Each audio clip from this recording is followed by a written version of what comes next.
At eto na nga guys, may gawa tayo ngayon, kaya pumunta na agad ako ng shop para aking buksan para ma-check natin kung malinis para kapaglinis.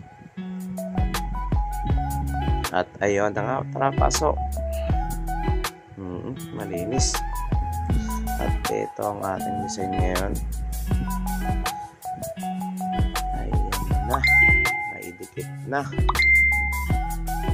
Yan ang ating design.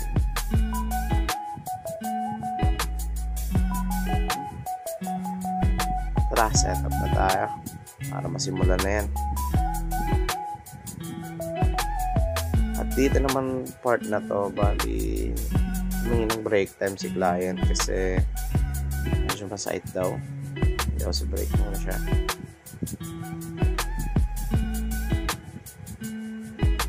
At eto na ang ating finished product.